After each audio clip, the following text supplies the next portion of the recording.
Good afternoon, everyone, and welcome to Bertie Live. Very excited about today. We are talking about an overarching topic called Vision with Imagination. Bertie is very passionate about this topic, and we're going to talk today about something that is very close to Bertie's heart. I asked him for some details yesterday, and he said to me, "This is something that's come up quite a bit recently, and that's a very important thing, I think, to think about." And so we're going to talk about this. Bertie, yesterday when we spoke on WhatsApp, you said to me, and you sent me an email, you said, this is something that's really come up and very prevalent recently. Do you want to just share with us what you found, what you came across? Yeah. First of all, good day to everyone that's watching. Appreciate your presence. As Ivan has said, the vision with imagination was just not a dream and a concept that I pulled from the air.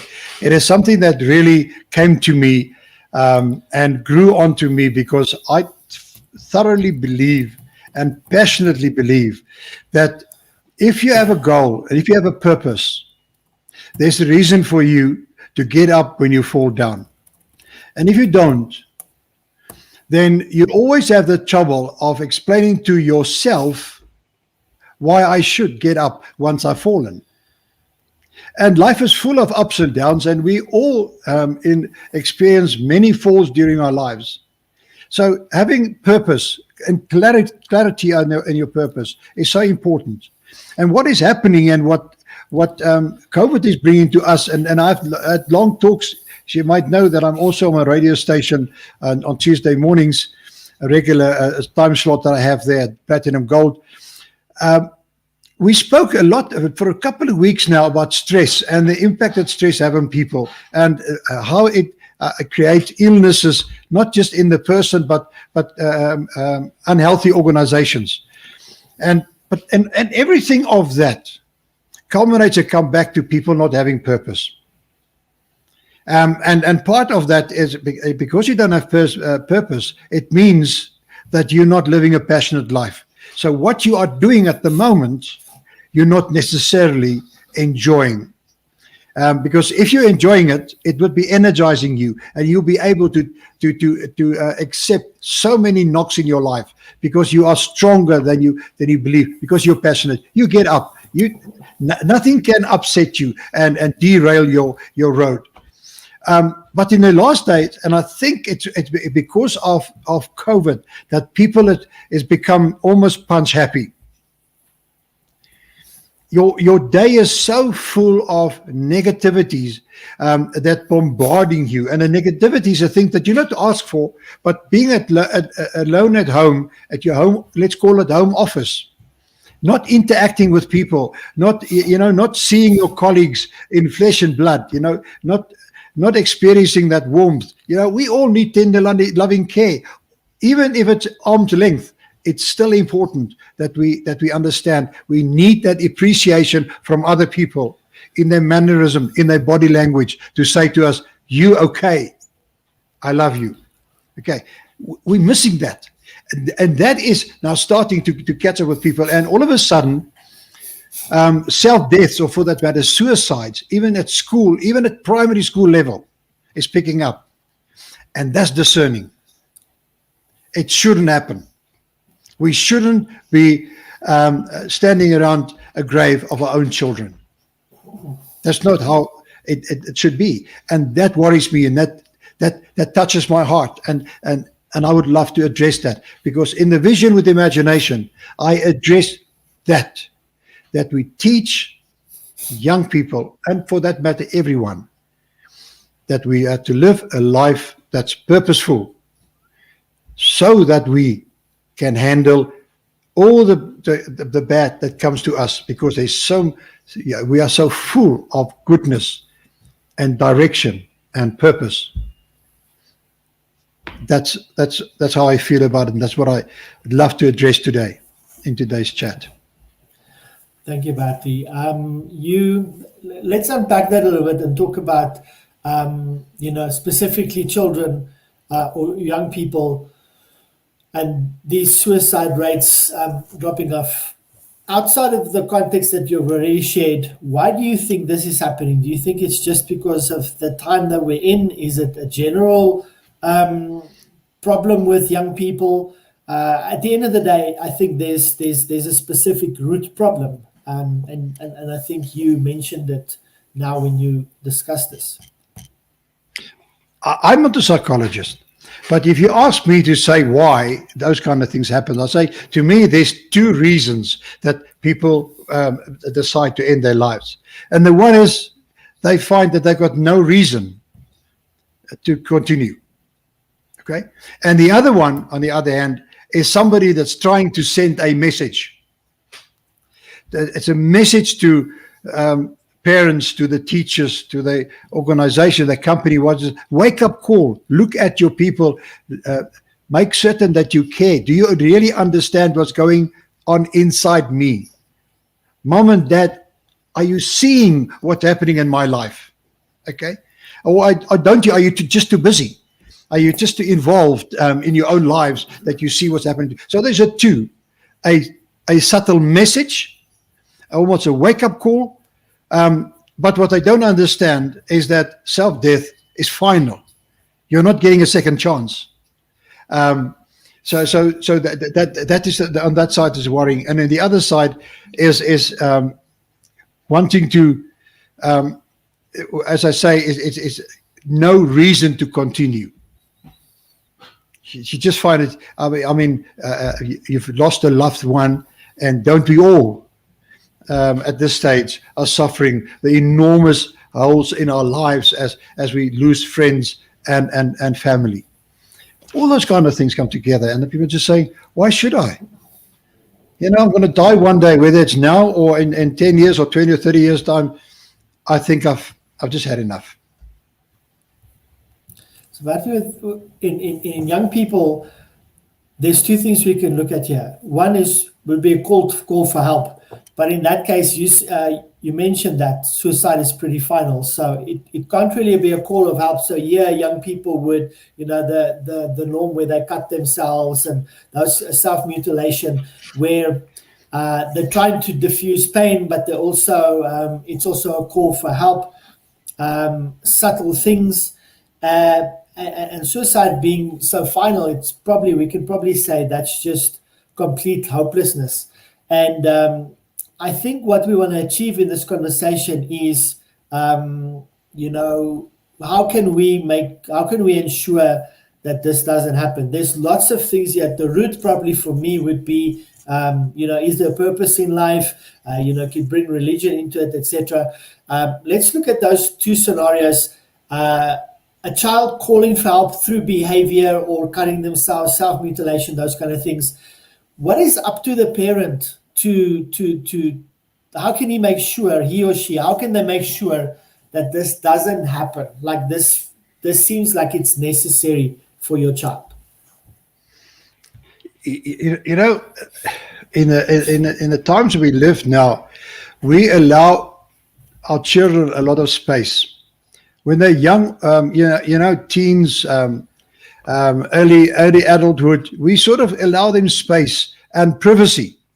So we don't spend that much time intimately with them anymore because we feel that we're infringing on their let's almost say the rights. So we don't live that close to the children, and I'm talking about we, and I pardon me for that, and I generalize because there's lots of parents that's doing a great job of bringing up their children, but and I'm not here to blame anybody, because what happens, I always say as a grandparent or a friend that lives far away from your other friends, when you visit them, you see how their children has grown up, how they get older and more mature, and you always comment on it, how they've grown, and you always say that, gee, but you've grown up, because we see that. But the parent that is close to them, that see them almost every second of the day, don't see that. that they don't see the growth of the child unless they have a mark on the wall, on the door, door frame, where they actually mark every month or whatever. How tall is Mary now? Mary has grown by another 3 centimeters. Sometimes we do that, so we can see them grow, but we don't really see them, how they change. And there's subtle changes that we as parents should see, and that is concerns that we should be looking out for. But because we live so close to them, we don't see the subtle changes. So when they do this self-mutilation or start dabbling into alcohol or drugs and all those kind of things, you don't see those subtle changes, because it's not from one day to the next that they are an alcoholic or that they are a drug abuser. No, they do it slowly, and you don't see that. So that's a concern. So the question, therefore, is how do we do that? And and we are so sensitive towards our friends that if we see things and we experience changes in their children, how we see them, we don't tell our friends. We feel that it's not our job to do that. And we should be more careful about that, and share it with our friends when we notice changes that's not right. So us as friends should take that on ourselves to be honest and sincere with our friends and say and share with them the changes. I mean, sometimes when people go through a divorce, then you'll find out that your friends knew that the husband or the wife was living a separate life, a different life, but they never told you. And they will then ask you, why didn't you tell me? No, I didn't want to hurt you. So you don't want to hurt me when the hurt will be small and maybe manageable. So you allow it to take over my life when the divorce is there. And in this case, when the child mutilates himself or end up with self-death. So I don't have the answers, but we as parents should notice and live closer to our children to look them. So now and again, go and sit with Mary when she bathes, that you can see whether she's not cutting herself. Insist that you do that. Then you can experience that. But we are so concerned about the kids' privacy that we don't notice that. The same with their cell phones. The gory things that's happening on that cell phone that they've got in their face 24/7. We don't know what impact it has, and we read about these cases where kids, because of what happened via a cell phone and messaging, they take their own lives because of what people were telling them, and you don't know. We don't know, and we didn't know.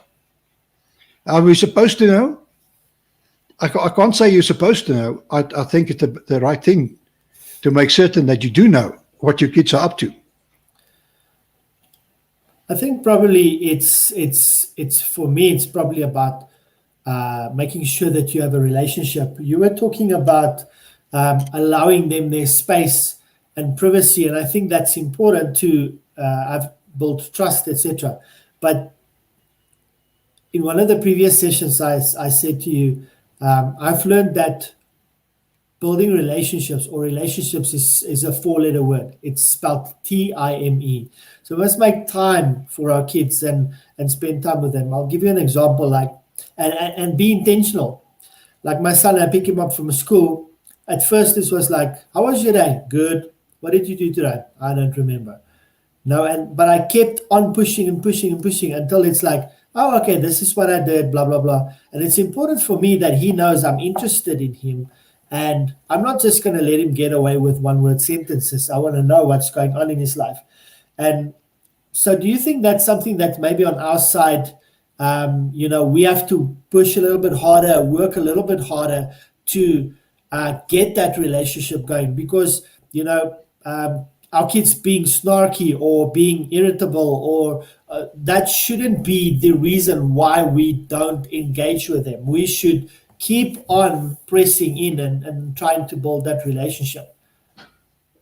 It's important to remember, we address that quite often, as when we talk about the differences in thinking preferences of our children, that they differ, that they're left brain or right brain. So you yourself need to be aware of your thinking preference. In other words, how you communicate with your child, so that you can communicate at the level that they feel comfortable communicating back. So in other words, talk their language. If they are left brain, talk to them facts and figures, so that they feel comfortable about them. Don't make them uncomfortable by expecting them to relate to you how they feel. They don't live in a world of feelings. They live in a factual world. You know, if they bump their toe and it bleeds, and you ask them, how do you feel? They don't care. It's sore.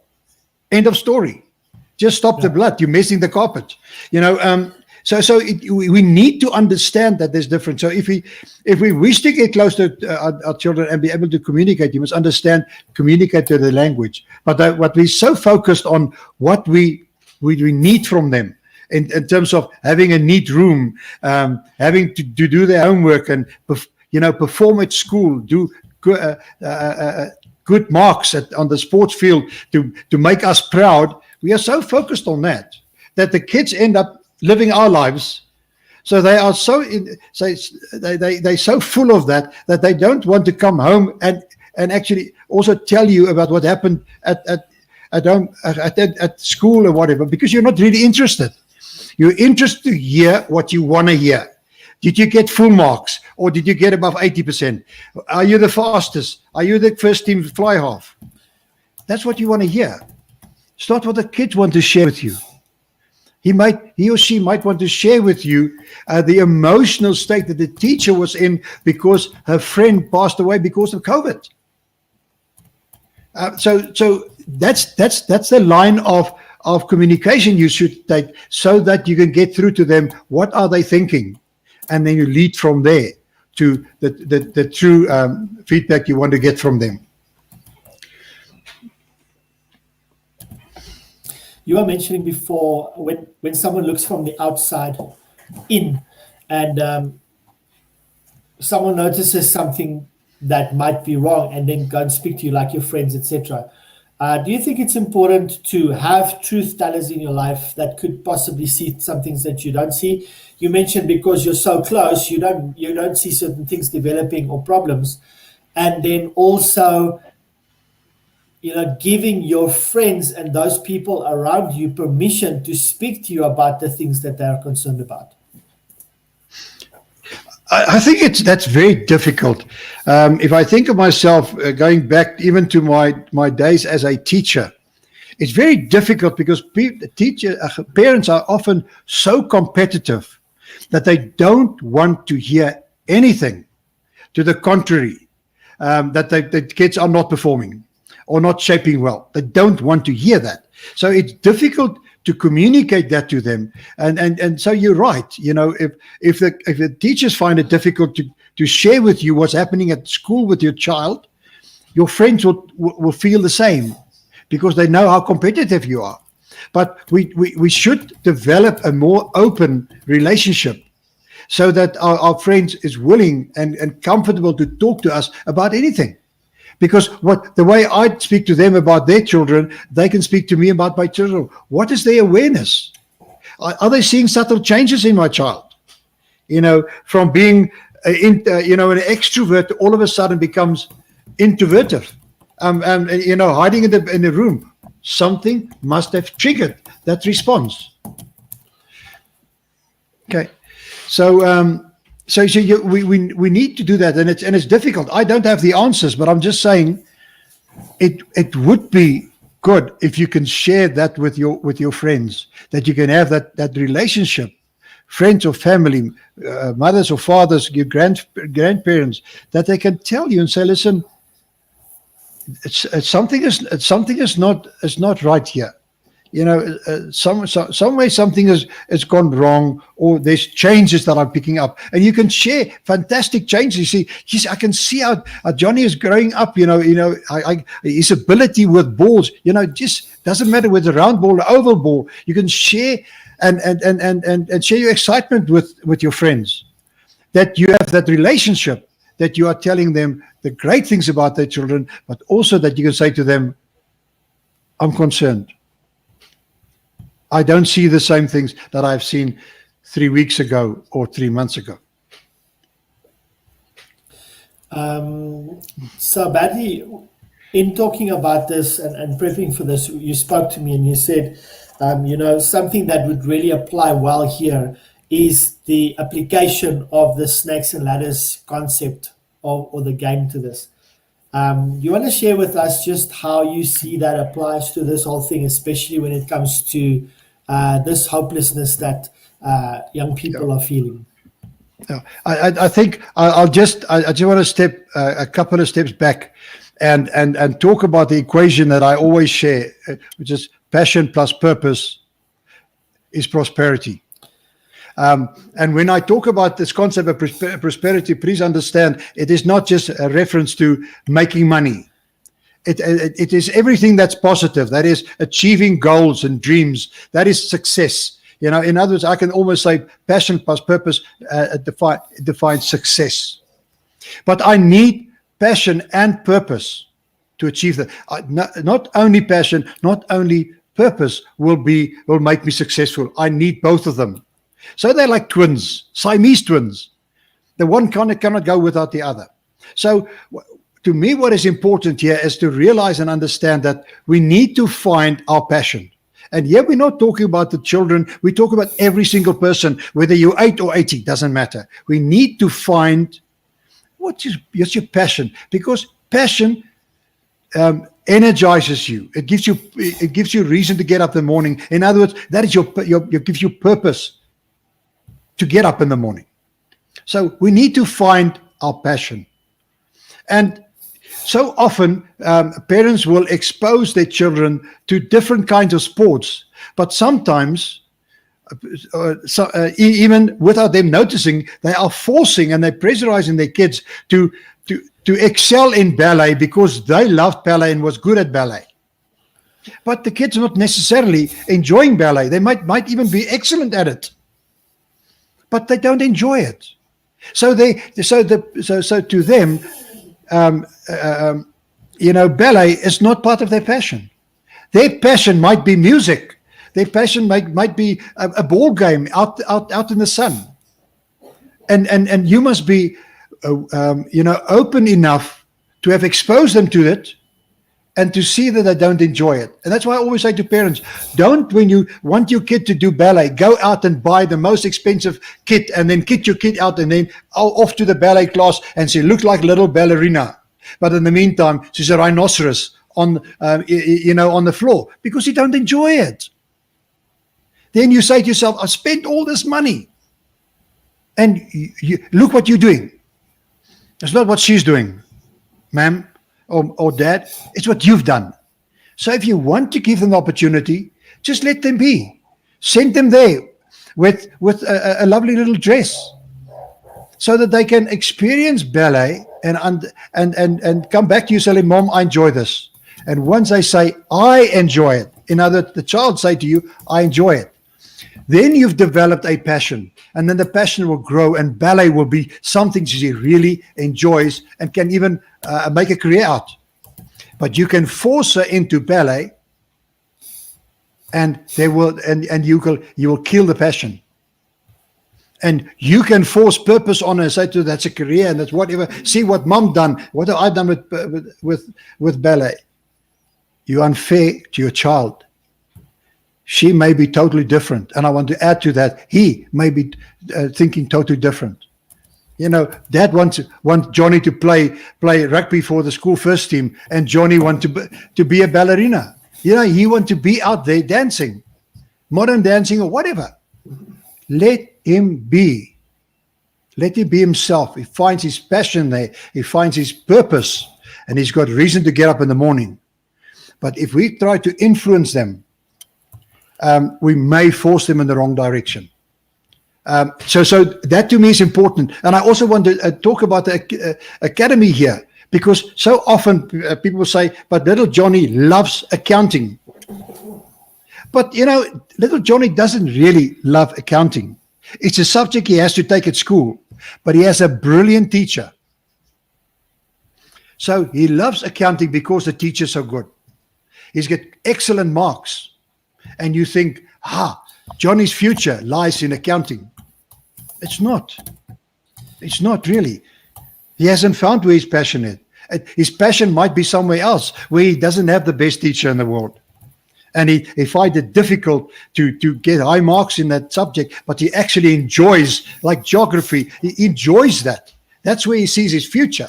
Be out there, watching and the stars and so forth. So we must understand that we have such a big impact on that. And then I want to go and add you, Mr. Employer, Mr. Manager, Mr. Leader, Mr. CEO of the organization. This, what I've said about the children, applies to you equally so. Because the impact you have on your staff and your successes is phenomenal.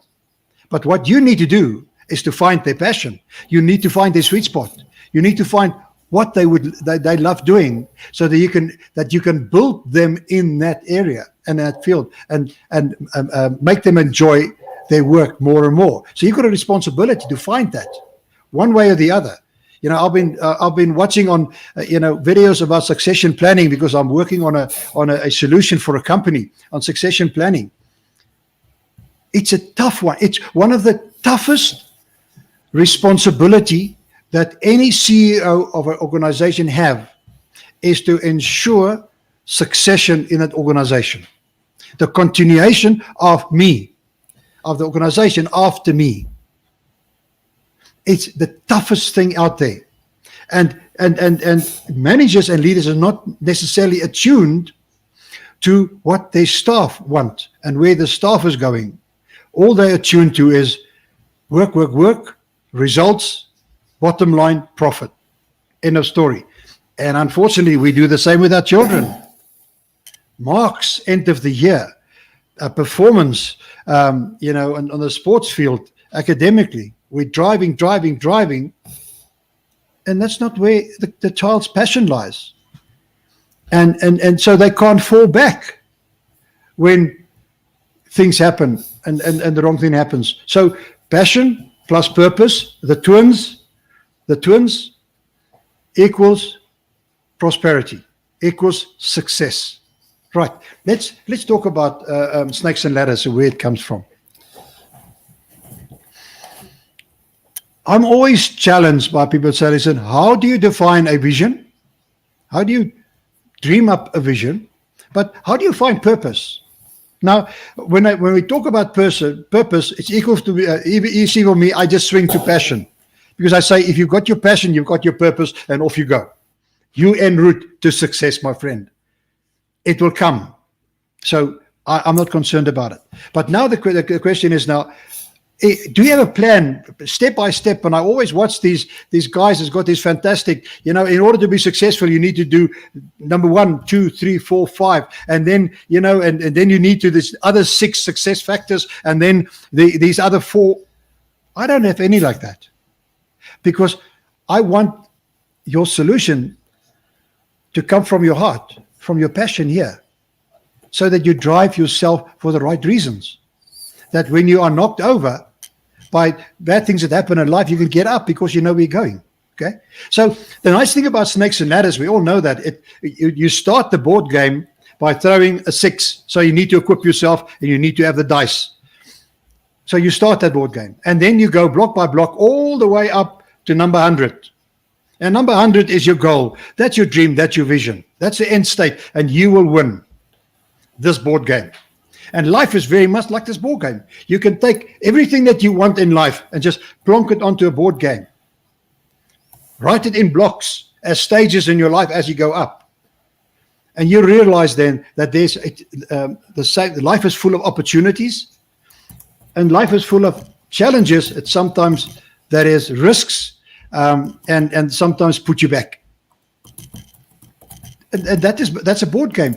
If you are therefore got purpose, and you go along the block and you get to the head of the snake and you must go down 10, 15, 20 blocks, you will know that and can handle it, because you know it's temporary. I'm still en route. I'm still on the same board game. I'm still en route. So I just need to, this is temporary. I had no choice over this thing that happened to me. You want to play for the first team rugby, and you somebody bump you on your motorbike and you break your leg. And there goes your opportunity when you're in grade 11 to play for the first team. We all know you're good enough, but you've had this unfortunate incident. But your leg will heal. And if your mind's right, you'll get fit. And when you're in grade 12, you'll play for the first team. So it wasn't the end of the world. Yes, temporary setback. But you know where you're going. I want to play for the first team at school. And you're going to do that. You're going to achieve it, my friend. So it's temporary setback. When you look, and then when you look at this board game, there's ladders, which is opportunities. So if I use the example of breaking my leg, then I know that I need to strengthen it. And maybe some of the best exercises is swimming. So I can't run now with my leg, but I can start earlier by strengthening my leg by swimming. So I go out there and I get membership of the local gymnasium where there's a swimming pool, and I go and swim every day to strengthen my leg. So I'm looking for those opportunities to strengthen my leg, because if my leg is stronger, I will get back on the field sooner. It's in my control. So the opportunities are within your control. And within this board game and in true life, we all know the rules of the game, that if the opportunity that I see, and if you focus, my friend, if you've got purpose, you'll see opportunities. There's plenty of them out there, but because you're not focused, you don't see any of them. They pass you by, and they were great opportunities to help you to achieve your goals one day. So when you're focused, you have that purpose, you'll see the opportunity, and then you can throw the dice accordingly and choose. Because if the ladder is 3 blocks away from you, 3, and you throw a 5, the rules of the game say you can say pass. I'm not moving, because I'm waiting for a 1 or a 2 or a 3, which is taking me closer to this goal, which is that ladder, that opportunity to take me up 10, 15 blocks. And that is how I see life. Life is never fair. But if we have focus on what we want to achieve, and if you put your mind to it, you can achieve anything. Anything. If you put your mind to it.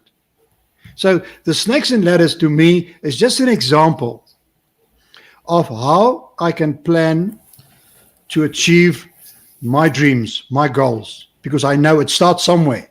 It starts with the first step. Start with equipping myself. Okay? And I can achieve anything. I can handle the temporary setbacks because I know where I'm going. Okay, Bertie, I think if we look at this, what would be your final thought here? What would you say to young people, and also let's have 2 conversations. Say, parents, this, young people, this, in terms of purpose. What is the final thought that you want to share with them, having identified recently that there is so many sources? Okay. To the children out there, I want to say again, and I often say that, remember, you were born unique and you were gifted by God. That is why you are unique. You're different to everyone else. There is nobody like you, and there never will be anyone like you. So understand and appreciate and unconditionally learn to love yourself for who you are. And remember, therefore, that your dreams is yours. Don't live other people's. Understand you're responsible for your own future and start living your dreams very soon. Understand who you are, what makes you tick, what you enjoy more than others, and speak out if you have to do things or find that you are your time is taken up by things that you don't really enjoy. Because there is often alternatives. There's a different way. You know, there's always the shortest route, and sometimes there's the scenic route. But it still gets you there. You don't need to find the ultimate route. Okay, so that's what I give to you, because if you understand that concept, you would understand that out of those uniqueness that you have, you will have unique passions, things that make you happy. And those passions, joining up with a purpose that you set for yourself in terms of the goals that you've set. Maybe you don't have that overall dream as yet and that vision for yourself. It comes with time. That you understand that what is the reason that you are put on this earth? What would be the end state that makes you happy one day? So that to you is important. And talk to people. Share your dreams and your concepts and your ideas and your wishes. And also your unhappiness. Share it with people out there. It doesn't make you weaker. It actually makes you phenomenally stronger and bigger in stature if you are able to talk about these things. Take it by the scruff of their neck and sort it out when it happens. So that's important. And to parents, I want to say, understand the uniqueness of the kids that you received. Understand the uniqueness and try to parent them in the best possible way you can. Understand that if Johnny and Mary differs, the one is left brain, the right brain, you cannot apply the rules and expectations to Johnny that you put to Mary. It's not going to work. Something is going to give. So don't compare. Learn to know who you are, and sometimes, maybe for the first time in your life, learn to unconditionally love yourself, that you can appreciate what you have been given, that you are responsible for. And the same applies that I'd say here as an adult and a parent applies to a teacher. You've got a phenomenal responsibility. The impact you can have on that child is phenomenal, good and bad. So be aware of the outcome of this. And then if we look at both of them, understand that even though we're adults and we think we are going through the tough times, those kids, they're 3, 4, 5 years old, they're going through tough times. Understand it and appreciate it. The sooner, the better. And if you can, start sharing these concepts with your friends. When you have your high tea, talk about these things and share it with your friends so that you can start looking at each other's kids with different eyes of support and growth and development of our friends' children. It's also part of our responsibility. Because if they fail, then, we can just walk away and say, luckily it's not our child.